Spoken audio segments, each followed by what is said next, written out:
सद्गुरु ओशो के अद्वितीय प्रवचन। खाओ पियो आनंद से जियो। ट्रैक 1 संसार न्यू संन्यास कलश।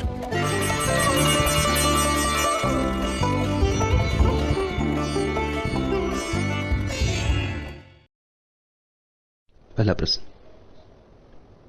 खाओ पियो और मौज उड़ाओ चारवाकों का यह प्रसिद्ध संसार सूत्र है। नाचो गाओ और उत्सव मनाओ, यह आपका संन्यास सूत्र है।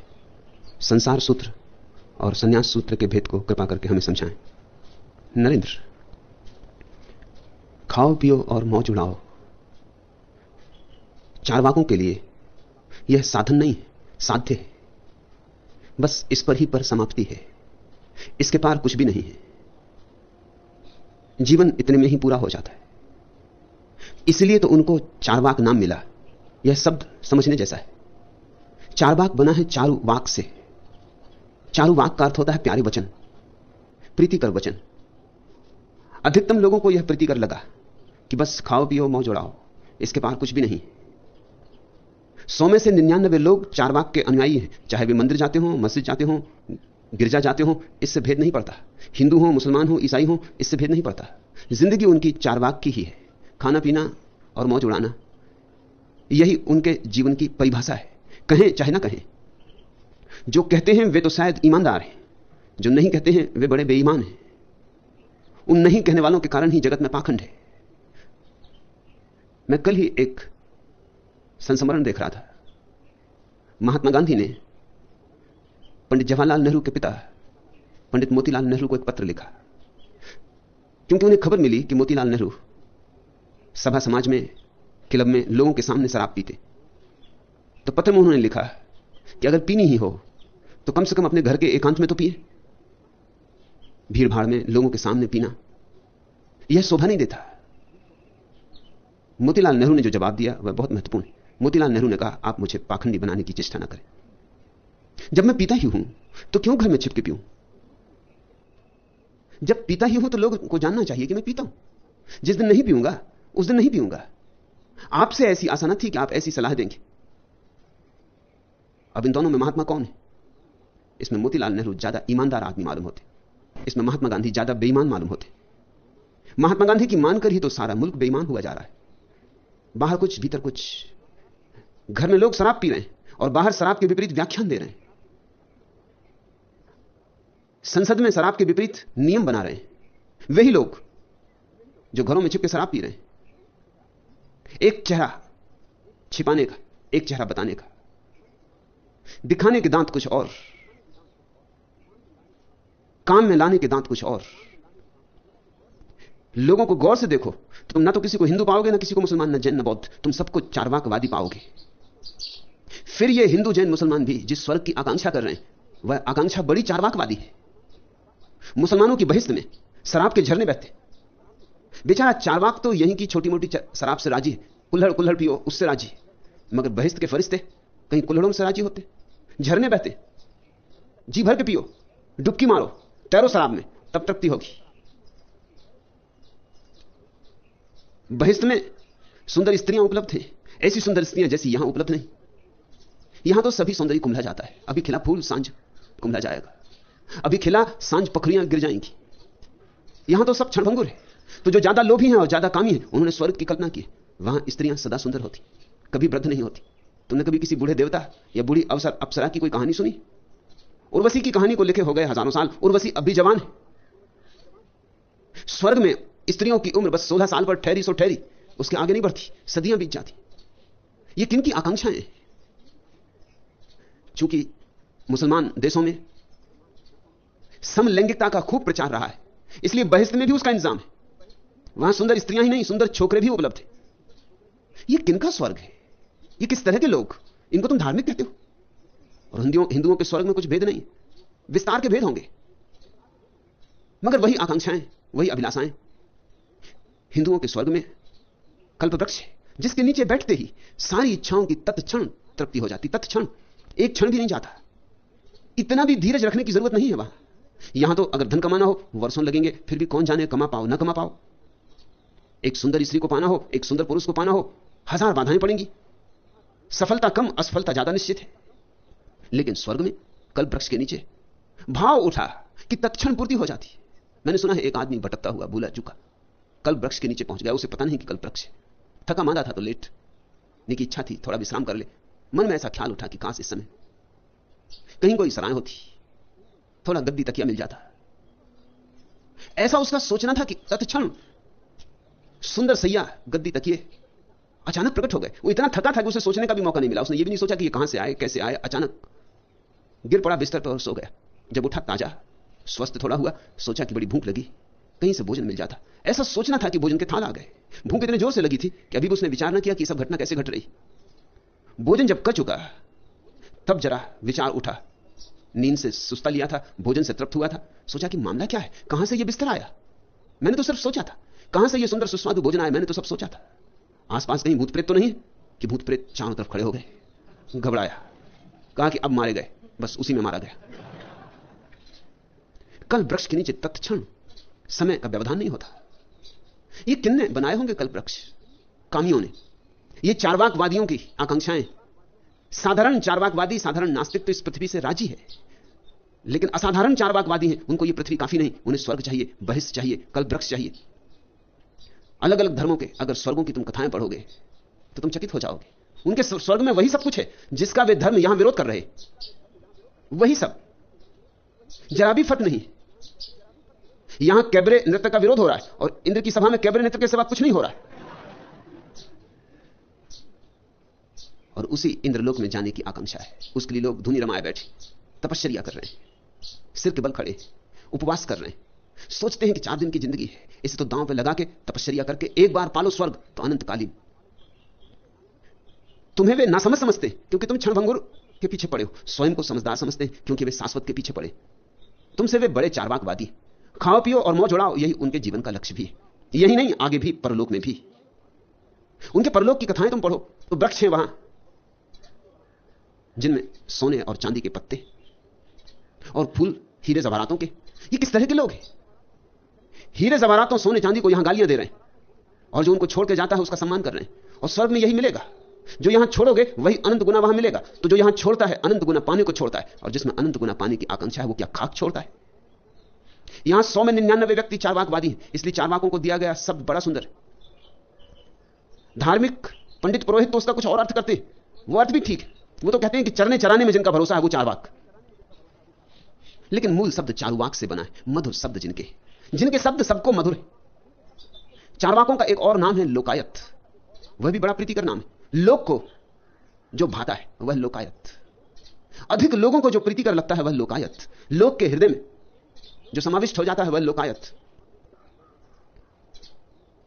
यहां धार्मिक कहे जाने वाले लोग भी धार्मिक कहां हैं? तुम जरा सोचना, अगर परमात्मा प्रकट हो जाए तो तुम उससे क्या मांगोगे? जरा सोचना, क्या मांगोगे? अगर परमात्मा कहे कि मांग लो 3 वरदान, क्योंकि पुराने समय से हर कहानी वो 3 ही वरदान, पता नहीं क्यों 3, तो तुम कौन से 3 वरदान मांगोगे?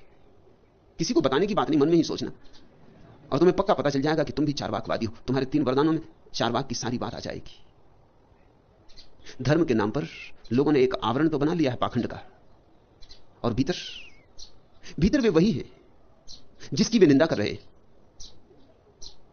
मैं भी कहता हूं नाचो गाओ उत्सव मनाओ, लेकिन नाचना गाना और उत्सव मनाना गंतव्य नहीं, लक्ष्य नहीं, साधन। साध्य परमात्मा है। ऐसे नाचो कि नाचने वाला मिट जाए, ऐसा गाओ गीत कि गीत ही बचे गायक खो जाए, ऐसे उत्सव से भर जाओ कि लीन हो जाओ, तल्लीन हो जाओ। उसी तल्लीनता में, उसी लवलीनता में परमात्मा प्रकट होता है।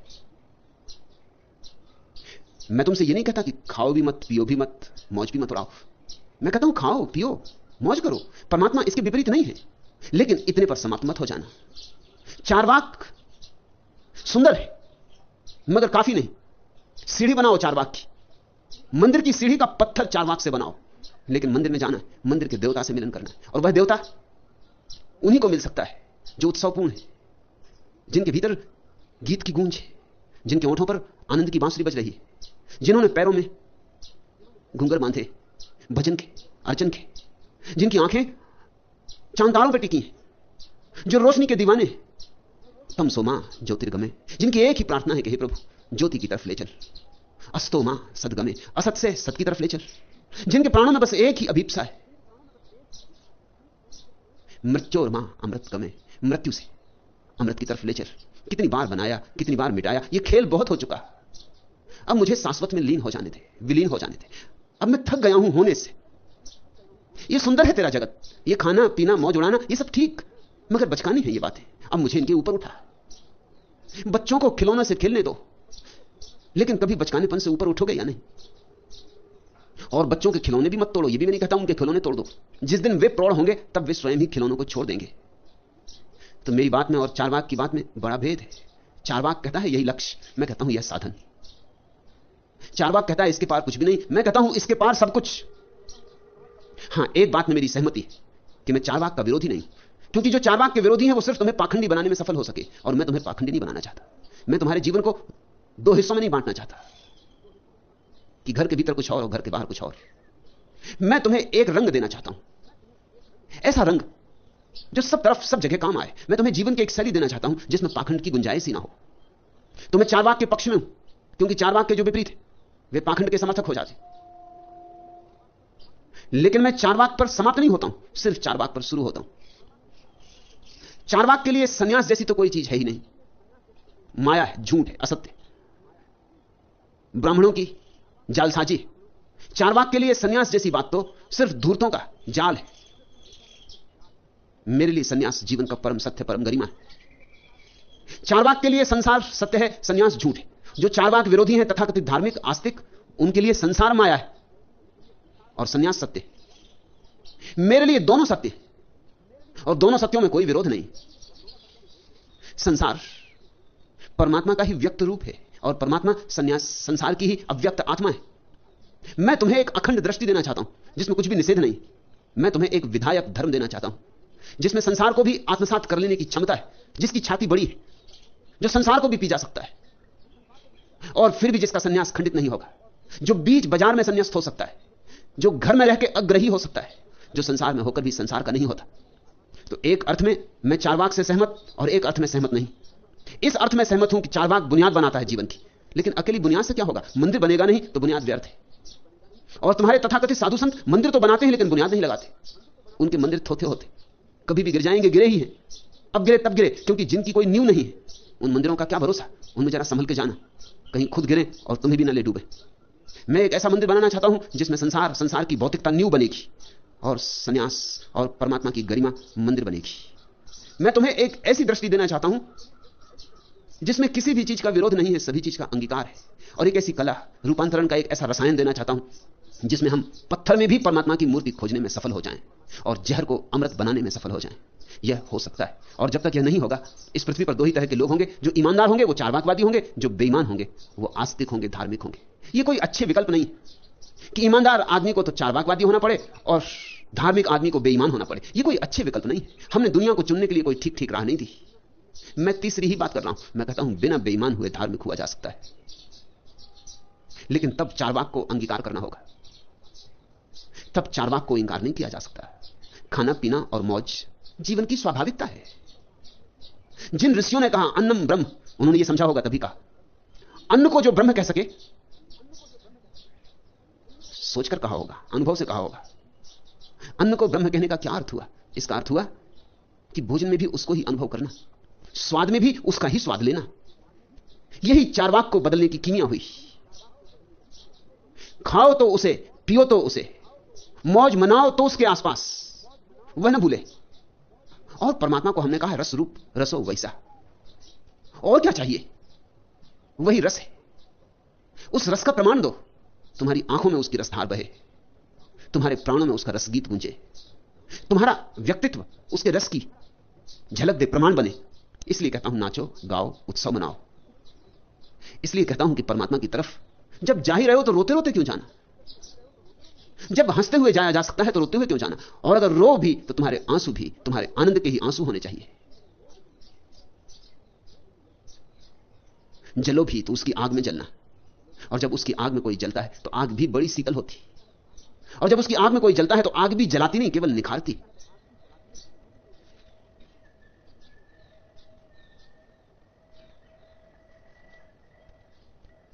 चारवाक एक पुराना दर्शन है, अति प्राचीन, शायद सर्वाधिक प्राचीन, क्योंकि आदिम मनुष्य ने सबसे पहले तो खाओ पियो और मौज मनाओ।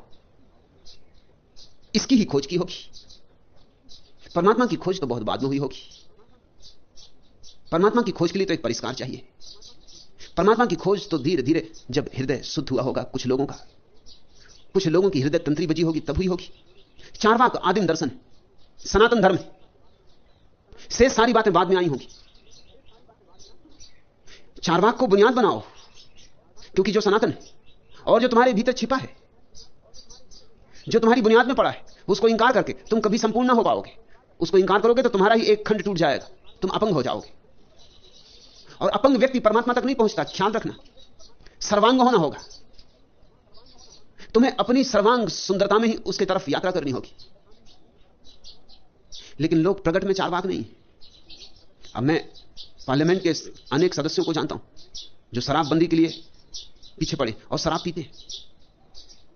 मैं उनसे पूछा भी है कि तुम जब शराब पीते हो, खुद पीते हो, तो शराबबंदी के खिलाफ में क्यों नहीं काम करते, क्यों शराबबंदी के लिए चेष्टा करते?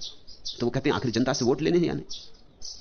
जनता के सामने तो एक चेहरा, एक मुखौटा लगा के रखना पड़ेगा। रही पीने की बात, सो हम घर में कर सकते हैं, मित्रों में कर सकते हैं, सभी पीते हैं। बाहर हम एक चेहरा बना के रख सकते हैं। मैं ऐसे नेताओं को भी जानता हूं जो शराब पी के ही शराबबंदी के पक्ष में व्याख्यान करने जाते। मैं एक विश्वविद्यालय में जब विद्यार्थी था तो उसके जो वाइस चांसलर थे महाशराबी थे,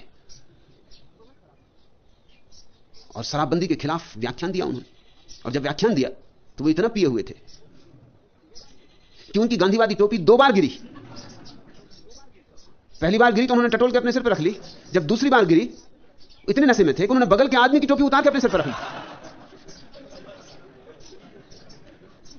जब विश्वविद्यालय का दीक्षांत समारोह होता था तो 2 प्रोफेसर उनके घर छोड़ने पड़ते थे 24 घंटे पहले, उनको पीने ना दें, क्योंकि दीक्षांत समारोह में वो बड़ी गड़बड़ कर देते थे। जिनको बीए की डिग्री देनी उनको एमए की डिग्री दे देते, जिनको पीएचडी की डिग्री मिलनी उनको बीए की डिग्री मिल पाती। ऐसा जब एक बार हो चुका और फिर वहां बीच में उनको टोकना भी संभव नहीं था, वही सबसे बड़े अधिकारी थे। मैंने उनसे पूछा कि कम से कम जिस दिन शराबबंदी के पक्ष में आपको बोलना था उस दिन तो ना पीते। उन्होंने कहा मैं पीऊं ना तो मैं बोल ही नहीं सकता। जब पी लेता हूं तभी तो इस तरह की व्यर्थ की बातें बोल सकता हूं, नहीं तो बोल ही नहीं सकता। इस तरह की फिजूल की बकवास बिना पिए नहीं हो सकती। मुरारजी भाई देसाई के मंत्रिमंडल में जितने लोग हैं उनमें से कम 75% शराब पीते। इससे ज्यादा भला पीते हो। जिन लोगों ने ठीक हिसाब लगाया वो तो कहते हैं 90%, लेकिन मैं कहता हूं थोड़ा कम करके, ताकि अगर अदालत में भी मुझे प्रमाण देना पड़े तो मैं दे सकूं। 75% तो निश्चित पीते। लेकिन एक पाखंड है जो धार्मिक आदमी में पाया जाता है। कहता कुछ, करता कुछ, दिखाता कुछ, होता कुछ। हमने 2 ही विकल्प छोड़े आदमी के लिए, या तो वो शुद्ध भौतिकवादी हो, वह भी अच्छा नहीं, क्योंकि उससे जीवन बड़ा सीमित हो जाता है। आकाश से संबंध टूट जाता है। पृथ्वी पर सरकना ही हमारे जीवन की नियति हो जाती। फिर हम आकाश में उड़ नहीं सकते, फिर सूर्य की ओर उड़ान नहीं भर सकते, और या फिर पाखंड हमारे हाथ में लगता है। या तो हम झूठे हो जाते, ऐसे झूठे कि हमें याद भी नहीं पड़ता कि हम झूठे हो गए। अगर कोई झूठ ही झूठ बोलता रहे जीवन भर तो झूठ भी सच जैसा मालूम होने लगता है। एक कवि महोदय कविता पाठ करने के पहले हूटरों को सचेत करते हुए बोले, देखिए यदि आपने मुझे हूट किया तो मैं आत्महत्या कर लूंगा। यह कथन सुनकर हा हा ही कर रहे सारे हूटर गंभीर हो गए। थोड़ी देर बाद उनमें से एक हूटर ने प्रश्न किया कि क्या आप सचमुच ही आत्महत्या कर लेंगे? कभी महाराज ने कहा, बिल्कुल बिल्कुल निश्चित है ये बात, ये तो मेरी पुरानी आदत है, मैं तो सदा ऐसा करता रहा हूं। झूठ बोलते बोलते एक ऐसी सीमा आ जाती है कि तुम्हें पहचान में ही ना आएगा स्वयं कि तुम झूठ बोल रहे हो। निरंतर दोहराए गए झूठ सच जैसे मालूम होने लगते। पाखंड धर्म बन गया है। मैं नहीं चाहता कि तुम चारवाक को अस्वीकार करो, मैं चाहता हूं तुम चारवाक को स्वीकार करो। चारवाक की स्वीकृति बिल्कुल स्वाभाविक है, प्राकृतिक है। सुस्वादु भोजन में पाप क्या है? खाने पीने में और मौज उड़ाने में मनुष्य की गरिमा है, महत्ता है। तुम जरा देखो, पशु भी खाते पीते। पशुओं के खाने पीने में और आदमी के खाने पीने में फर्क क्या है? एक ही फर्क है कि कोई पशु खाने पीने में उत्सव नहीं मनाता। अगर एक कुत्ते को रोटी मिल गई तो वो 4 और कुत्तों को निमंत्रित नहीं करता कि आओ भाई। रोटी कुत्ते को मिल गई तो वो भागता है एक कोने में, एकांत खोजता है, किसी को निमंत्रण नहीं देता। कहीं कोई आ ना जाए इस डर से पीठ कर लेता है दूसरों की तरफ। मनुष्य चाहता है मित्रों को बुलाए, परिजनों के बीच बैठे, भोजन को उत्सव बना लेता है। वहां मनुष्य की संस्कृति है, सभ्यता है। मैंने जिन वाइस चांसलर का उल्लेख किया वे आदमी प्यारे थे। शराब उन्होंने कभी अकेले नहीं पी। कभी अगर मित्र उनके घर इकट्ठे ना हो पाए तो बिना पिए सो जाते थे। मैंने पूछा ऐसा क्यों? उन्होंने कहा अकेले पीने में क्या अर्थ, पीने का मजा तो चार के साथ है। तुम चकित होगी ये जानकर कि शराब पीने वाले लोग अक्सर शराब नहीं पीने वाले लोगों से ज्यादा मिलनसार होते, ज्यादा मैत्रीपूर्ण होते, ज्यादा उदार होते। और कारण, क्योंकि शराब पीने का मजा ही चार के साथ है। अब जो स्वमूत्र पीते हैं वो तो कोई चार के साथ नहीं पिएंगे, वो तो हो जाएंगे एकंडे, वो तो छिपके पिएंगे, उनको तो छिपके पीना ही पड़ेगा। उनमें किसी तरह की मनुष्यता नहीं हो सकती। मोरारजी देसाई जब जवान थे, एक लड़की से शादी करना चाहते थे, पिता पक्ष में नहीं थे। बात इतनी बिगड़ गई कि पिता ने कुएं में कूद के आत्महत्या कर ली। मोरारजी को बहुत लोगों ने समझाया कि शादी तो तुम कर ही लेना जिससे करनी है, लेकिन कम से कम अभी कुछ दिन तो रुक जाओ, मगर वो नहीं रुके। पिता मर गए, लेकिन तारीख जो उन्होंने तय कर ली थी, ठीक 3 दिन बाद, पिता की आत्महत्या के 3 दिन बाद शादी हुई। शादी उन्होंने करके ही रहे। अब तो कोई विरोध करने वाला भी नहीं था। अब तो अगर महीना 15 दिन रुक जाते तो कुछ हर्ज ना था, लेकिन एक तरह की अमानवीयता। मोरारजी देसाई की लड़की ने भी आत्महत्या की उन्हीं के कारण, पिता ने भी उन्हीं के कारण की, और डर यह है कि पूरा मुल्क कहीं उनके कारण ना करे। उनकी लड़की देखने दाखने में सुंदर नहीं थी, वैसी रही होगी जैसे वे हैं। तो देर तक लड़का नहीं मिल सका। 27 वर्ष की उम्र में बामुश्किल उसने लड़का खोजा। वो लड़का भी उसमें उत्सुक नहीं था। वो मुरारजी तब चीफ मिनिस्टर थे बंबई के, उनमें उत्सुक था कि उनके सारे सीढ़ियां चढ़ लेगा। मुरारजी को यह पसंद नहीं था, जानते हुए भली भांति कि उनकी लड़की को लड़का मिलना मुश्किल है। उनका ही ढंगधर्रा लड़की में था।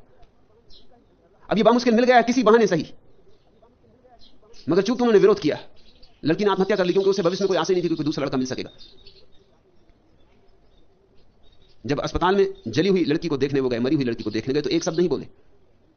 डॉक्टर चकित, अस्पताल की नर्सें चकित, न उनके चेहरे पर कोई भाव आया, न एक शब्द बोले। 1 मिनट वहां खड़े रहे, लौट पड़े। कमरे के बाहर आके डॉक्टर से कहा कि जैसे ही औपचारिकता पूरी हो जाए, लाश को मेरे घर के लोगों को दे दिया जाए ताकि अंत्येष्टि क्रिया की जा सके, और चले गए। ऐसी कठोरता, ऐसी अमानवीयता नहीं, शराबियों में नहीं मिलेगी। शराबी में थोड़ी सी भलमनसाहत होती। वो जो 4 मित्रों को बुलाकर भोजन करता है, उसमें थोड़ी भलमनसाहत होती, थोड़ा मिलनसारिता होती, उसमें मैत्री का भाव होता है। ऐसे तो पशु पक्षी भी भोजन करते हैं, मनुष्य में और उनमें इतना ही भेद है कि मनुष्य भोजन को भी एक सुसंस्कार देता है।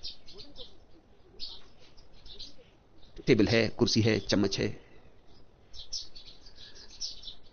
बैठने का ढंग है, धूप बाली गई है, फूल सजाए गए हैं, रोशनी की गई है, दिए जलाए गए। इस सब के बिना भी भोजन हो सकता है। यह सब भोजन का अंग नहीं है, लेकिन यह सब भोजन को एक संस्कार देता है, एक सभ्यता देता है।